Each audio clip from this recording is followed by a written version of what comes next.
welcome to September. This month we'll be talking about money. Today we start with acknowledging our attitudes towards money, acknowledging that we might have a problem, Chris Lasker money quiz, and working towards the solution. So stick around.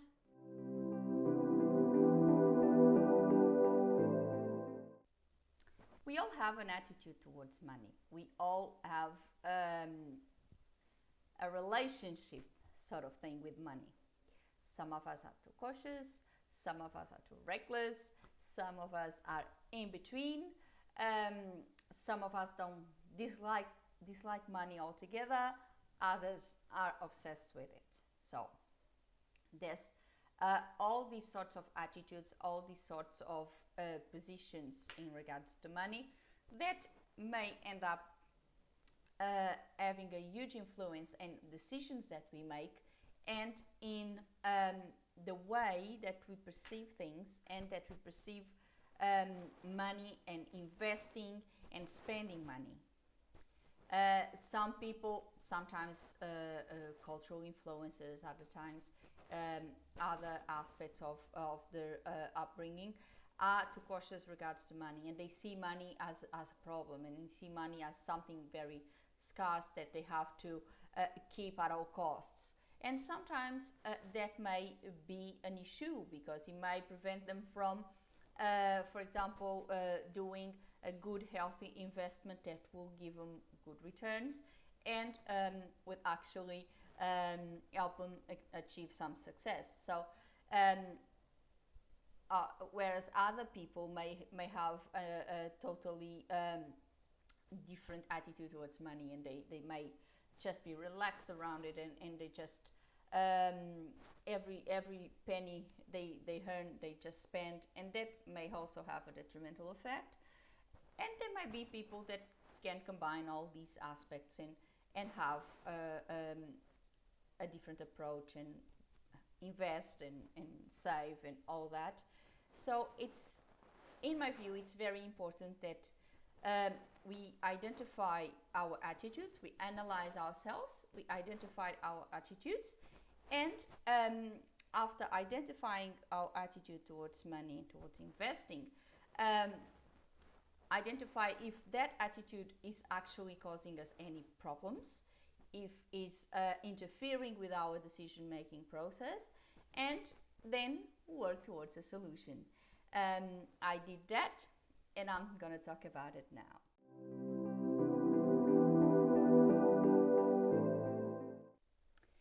A couple of months ago, I actually mentioned Moira Money's Financial Success for Translators Summit that I attended, and the wonderful summit that was. And one of the presenters of that summit was actually Chris Lasker. Chris Lasker is a money coach and a financial expert. After the summit, for all the attendees, we were invited to take the money quiz on Chris Lasker's website. And after that, I took the money quiz, and after that, I had a wonderful session with Chris where he could actually analyze my answers and my personality according to that money quiz, and that those answers that I actually gave to that quiz that led to 4 archetypes that were actually influencing my decision making in terms of money. I must admit I am naturally quite skeptical about things like that, but not in this time. Actually, I was quite amazed with the result I've got, and the way things were. Actually, I would say that my session with Chris was like a game changer for me, because without knowing me, Chris has never met me, we have never spoken or anything. It was just the first time that we were actually seeing each other over a camera, and it looked like he knew me for ages. He according to the answers that I actually provided on that money quiz, he could achieve my archetypes, and based on that he could make a thorough analysis of what those archetypes could be doing and how they could be influencing my attitude towards money. And then we realized that it was, and I realized that it was not just in terms of money, but those archetypes and that those attitudes ended up being attached to other things as well, and they were really influencing my decision making and the way that I acted towards money. For example, one of my strong archetypes, without going into much detail, because I would love you to do the quiz yourself and experience this for yourself, because it's amazing. One of my archetypes is the innocent, and that would actually influence me, and I feel this, and I felt this for ages, influences me in my decision making in terms of making me extremely cautious and afraid of taking risks.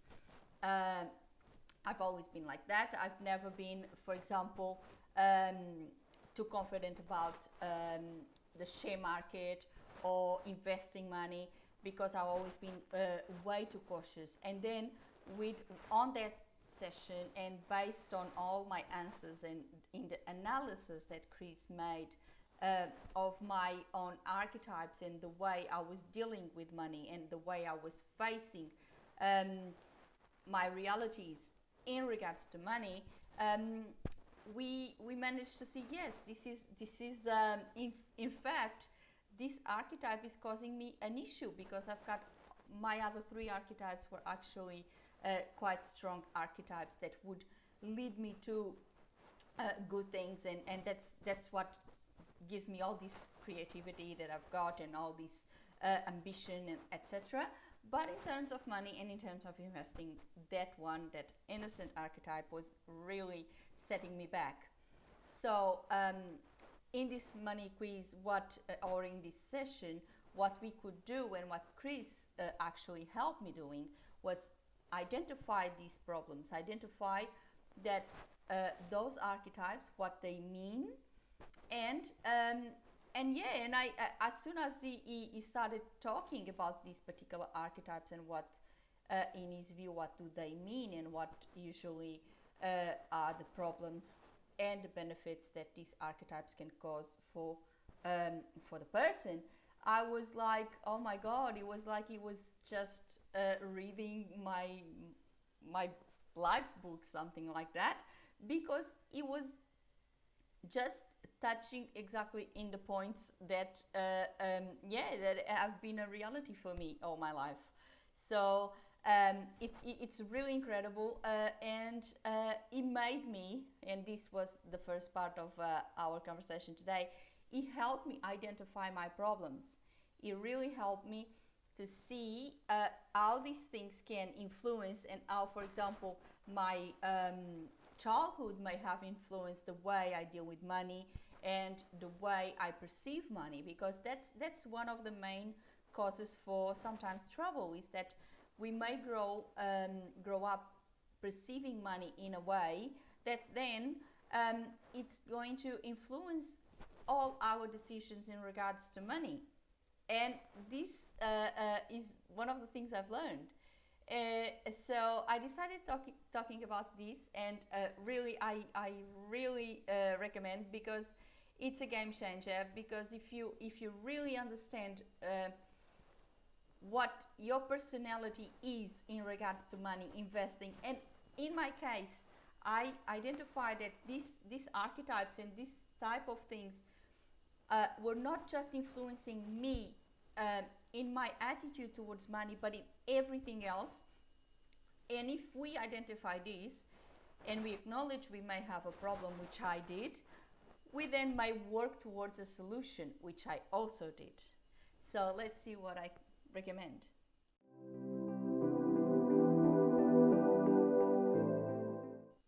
So after the session with Chris, one of my homework exercises per se was to build up my not to do list.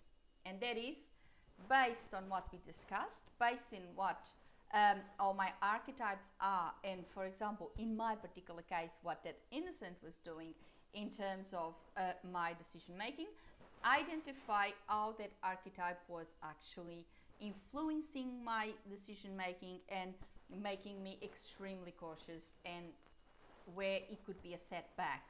So that is, it may seem complicated, but it's liberating. If you ask me, it's liberating, because you just sit down, you analyze your own personality, you analyze what you have discussed, you analyze your problems, and you think, yes, this is exactly what is happening to me. This is where sometimes I get too cautious, or sometimes I get too scared, or whatever may be happening with you, and this is what I can do to fix this. And if you understand that you have a problem, and if you understand that it's okay to have that problem, but you have to work towards a solution, because all we need is establishing a balance, so we can have a positive and healthy attitude towards money. Because I think sometimes what ends up happening is that we don't have a very healthy attitude towards money. I acknowledge I didn't, and that may lead to issues. That may lead to us not being good investors because we are a little bit too scared, or sometimes the opposite, of course. And that may obviously cause issues. And if we understand the problems, if we identify our problems, if we do our not to do list, so if we identify what is actually causing the issue, we do that. This is what I should not do. This is our not to do list. And then this is the things that I must do to fix that not to do list. And in the end, I think you will have a plan. You will have a way of understanding, and first of all, understanding the signs of when those things are happening, when that personality trait is appearing and actually influencing your decision making. And if you identify that sign, you can easily say, no, I'm not going to do this again. I'm not going to let it happen. I'm going to do it this way. I'm going to go this way, and I'm going to actually do it right. It was really good. I think it's a good thing, because in the end you understand yourself way better. You are able to make much better decisions based on understanding your personality and understanding what your personality traits and your baggage, sort of speak, may be doing to your decision making, and change your mindset. Because I think everything in life and everything in regards to change, it's always about mindset. So if you change your mindset, if you acknowledge problems, if you change your mindset, I'm sure you will achieve your goals. And that's all for today. I hope you like our first money conversation of this month. And if you have any questions, please feel free to ask. I will leave all the links for Chris's website, so you can feel free to visit his website and do his money quiz. And if you have any questions, please, as I said, feel free to ask. Share, why not? Share with your friends, so we make the conversations even bigger. And subscribe the channel, and you will get your notifications every week of another conversation. I hope you like this video. Have a wonderful week. See you next time. Thank you so very much for watching. Bye.